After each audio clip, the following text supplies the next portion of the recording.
जी आज हमारे पास जो टॉपिक है वो टॉपिक है जी इलेक्ट्रॉनिक कॉन्फ़िगरेशन। हम लोग इलेक्ट्रॉनिक कॉन्फ़िगरेशन को देख रहे हैं।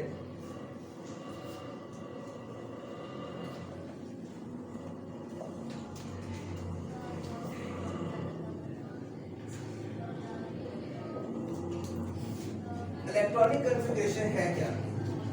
इलेक्ट्रॉनिक कॉन्फ़िगरेशन वो कॉन्सेप्ट है जिसके के अंदर हम लोग डिस्कस करते हैं कि किस तरीके से आपके पास एक एटॉमिक स्ट्रक्चर के अंदर मौजूद जो इलेक्ट्रॉन्स हैं उन इलेक्ट्रॉन्स की अकोमोडेशन क्या होती है उस एटॉमिक स्ट्रक्चर के अंदर।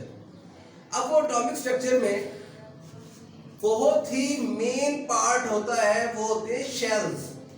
और वो जो शेल्स हैं उन शेल्स के अंदर, क्योंकि आपको पता है कि वो शेल्स फिक्स एनर्जी लेवल्स हैं, according to their energy level वो अपने अपने लेवल के हिसाब से अलग अलग शेल्स के अंदर इलेक्ट्रॉन्स रिवॉल्व करते हैं अराउंड द न्यूक्लियस और स्टे भी वहीं पर ही है।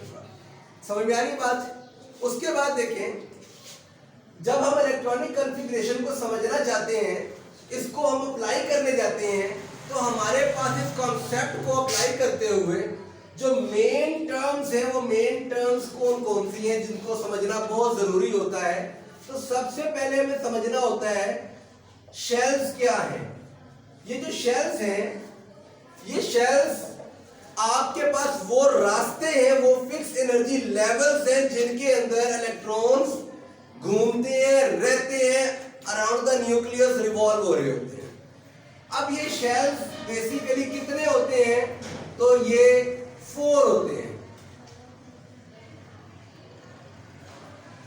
सबसे पहले K, L, M and N respectively. आपके पास K शेल के अंदर मैक्सिमम 2 इलेक्ट्रॉन्स मौजूद हो सकते हैं। L में 8, M में 18 एंड N में 32।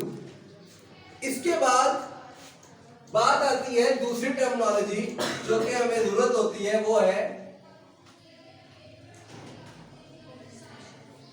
सब शेल्स। सब शेल्स क्या है? What is the difference between the shells and the subshells? Shell आपके पास वो मेन प्लेन है जिसके ऊपर इलेक्ट्रॉन्स रिवॉल्व कर रहे हैं। बट अब जैसे आप मेन रोड को देखते हैं, उस मेन रोड के ऊपर सारी गाड़ियां मूव कर रही होती हैं, बट वहीं उसी मेन रोड के ऊपर लेन्स बनी हुई होती हैं जिसके के अंदर वो सफेद सफेद सी जो लाइनें लगी हुई आप देखते हैं अक्सर और बेशतर, उसी तरह से वो मेन उसके अंदर आपके पास लेन्स बनती हैं।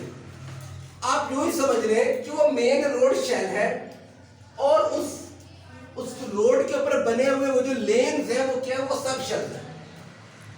अब उन सब शेल्स के अंदर अपनी अपनी एनर्जी लेवल को देखते हुए जो इलेक्ट्रॉन्स हैं वो मूव कर रहे होते हैं, रिवॉल्व कर रहे होते हैं।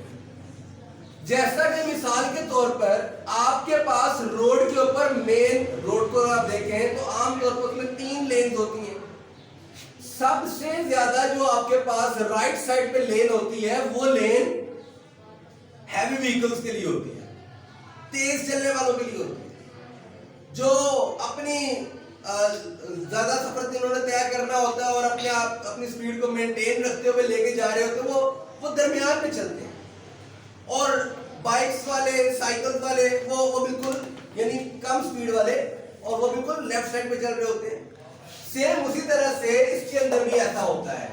अब सब शेल्स आपके पास कितने होते हैं? ये भी 4 ही होते हैं, जैसा कि S, P, D and F रिस्पेक्टिवली। जी S सब शेल के अंदर मैक्सिमम 2 इलेक्ट्रॉन आ सकते हैं, P में मैक्सिमम 6 आ सकते हैं, D में मैक्सिमम 10 आ सकते हैं और F में मैक्सिमम 14 आ सकते हैं। क्लियर? अब अगर यहां तक बात क्लियर है तो हम आपको यहां पर कोई भी एक स्ट्रक्चर डिस्कस कर लेते हैं। जैसा कि मैं आपके सामने एक कॉम्प्लेक्स स्ट्रक्चर डिस्कस करता हूं, और वो कॉम्प्लेक्स स्ट्रक्चर है रुबिडियम 37, हम रुबिडियम 37 को डिस्कस करने जा रहे हैं। अब रुबिडियम 37 को सबसे पहले हम इसका पिक्टोरियल व्यू ड्रॉ करते हैं। पिक्टोरियल व्यू में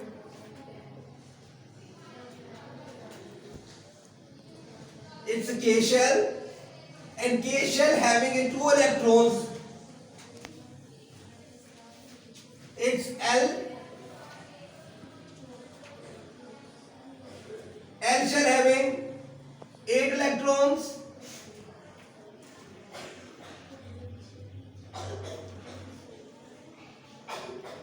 उसके बाद M, अब M शेल के अंदर कितने मैक्सिमम इलेक्ट्रॉन आ सकते हैं? 18 आ सकते हैं। अब हमारे पास कितने हमें चाहिए? और 17।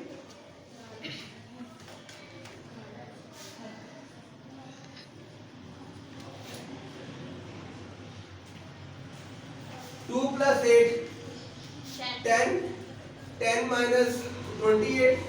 ओके, इससे आगे जाएंगे N शेल में इंशाल्लाह।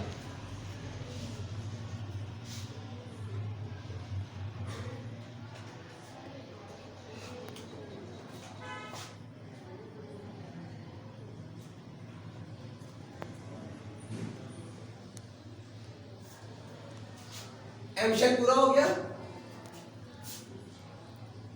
जी, देखिए M शेल पूरा हो गया। yes.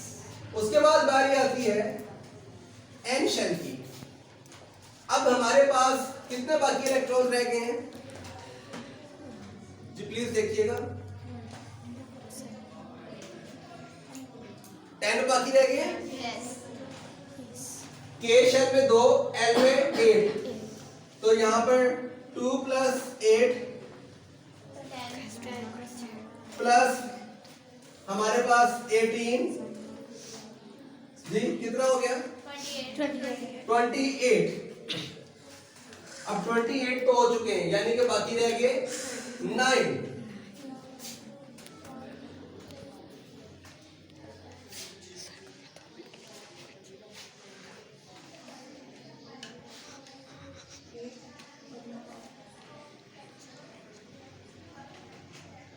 ठीक है, कंप्लीट हो गया हमारे पास जी। सबसे पहले आता है आपके पास शेल का नंबर। तो शेल सबसे पहले कौन सा है? के शेल। मैं के लिखूं या उसका नंबर लिखूं, कोई फर्क तो नहीं पड़ता। हम पहले लिखेंगे 1। अब हर शेल शुरू होता है सब शेल से, और सब शेल कौन सा? एस सब शेल से। लेकिन 1s एस सब शेल में मैक्सिमम आ सकते हैं 2 इलेक्ट्रॉन्स। हमारे पास के शेल में कितने हैं? 2 इलेक्ट्रॉन्स।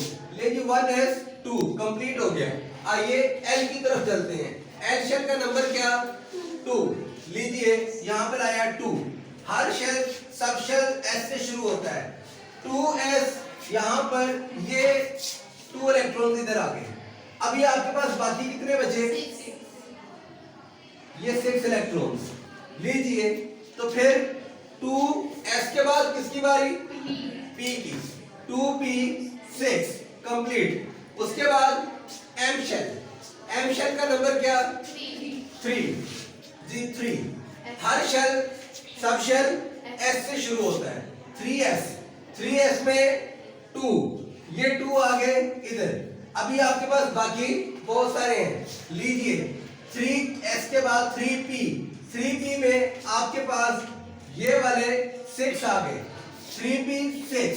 3p के बाद आया 3d। 3d की तरफ चलते हैं।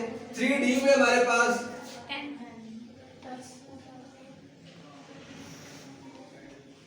ये 10, आपके पास 3d 10 कंप्लीट हो गया। आइए n शेल की तरफ चलते हैं। n शेल का नंबर क्या? 4। अब n शेल के अंदर सब शेल s में मैक्सिमम इलेक्ट्रॉन 2। 4s2 के बाद 4p में कितने इलेक्ट्रॉन? 6। आपके पास कितने हैं? 7। लीजिए,